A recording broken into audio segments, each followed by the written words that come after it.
Hi, hello! So, as you can see from the title of this video, I'm going to be reimagining my webcomic OCs into the world of Stardew Valley. For those of you who don't know, Stardew Valley is an indie video game where you play as the new farmer who inherited your grandfather's farm in Stardew Valley. You can plant crops, fish, fight monsters, mine the mines, or, my personal favorite, befriend the locals. For this video, I will be taking my OCs and reimagining them as local villagers in the valley that the farmer can meet, befriend, and maybe even marry. Anyway, that's enough of an intro, let's just jump right in. Alrighty, first up is Parker. Parker in the webcomic is a fairy who can change his appearance into something more human as he interacts with the world outside of Feyland. In the comic, he works at a coffee shop and is a huge fan of human culture. So taking that, I decided that in Stardew, he would be the owner of a cafe found right next to Pierre's. He's a little quirky, asking the farmer a lot of questions about their life before moving into the valley, but he's nice and you get a free coffee out of it. However, during one walk through Cindersap Forest, you discover that the lone cafe owner is a fairy. He talks about pretending to be human so he could learn more about human life and hopes the farmer will be kind enough to teach him some more. I imagine that as you get to know him more, Parker is more comfortable being in his fairy form, and if you choose to marry him, he would be in his fairy form like all the time. Like you would see him interacting with the other villagers as a fairy form, as his little fairy boy.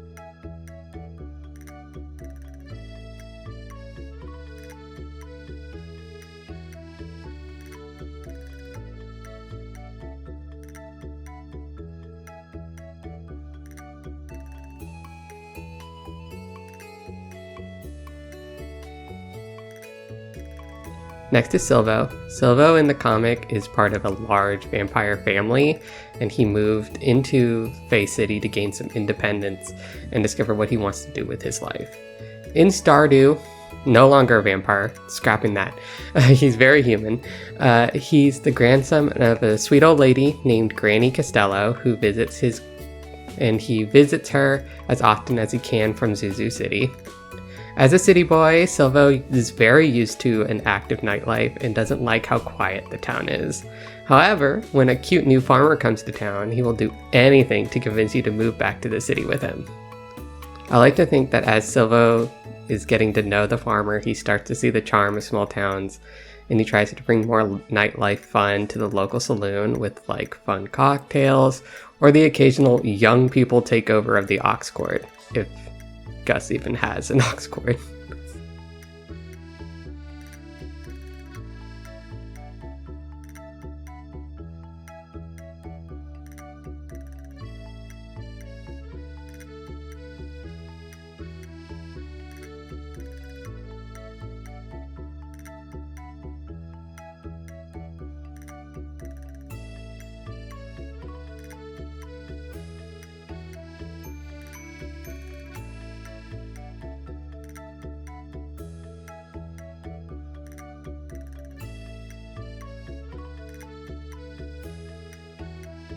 Next is Grace.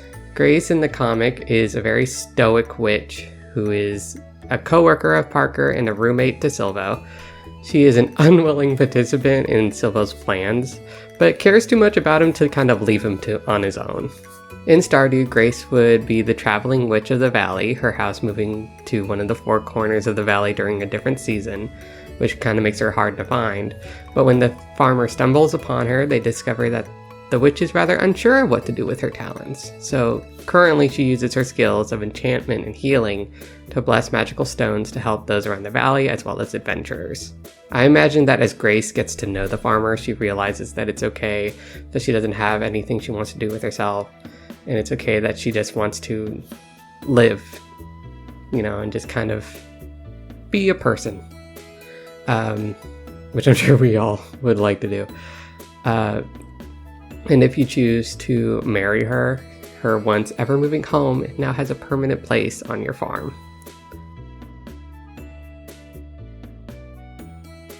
And last, but certainly not least, is Julius. Julius in the comic is an emotionally constipated laborer in Fey City that becomes Parker's roommate shortly after moving into the city. He's very bad at communicating, but he's working on it, I promise. In Stardew, he would be a construction worker for Joja Mart. Again, for those of you who don't know, Joja Mart is the villainous supermarket that wants to take over the valley and become the only shop with anything and everything. Julius is hired by Morris prematurely for the inevitable Joja takeover of the valley.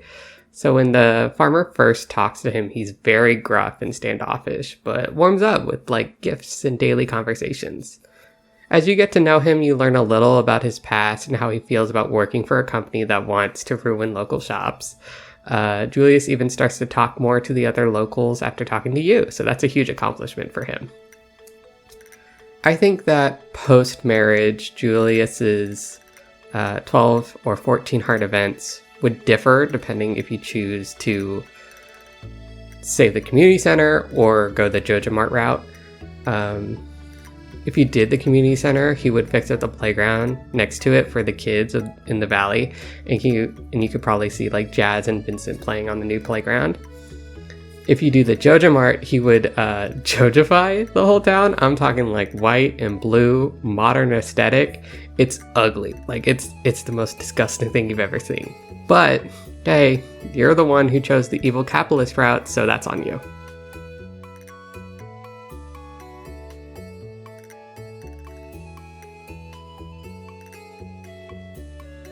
And that's it. Thank you so much for watching this video all the way through. I would really like to continue this as a little series with other media that I like Animal Crossing or Genshin Impact, or maybe even shows like Demon Slayer or My Hero.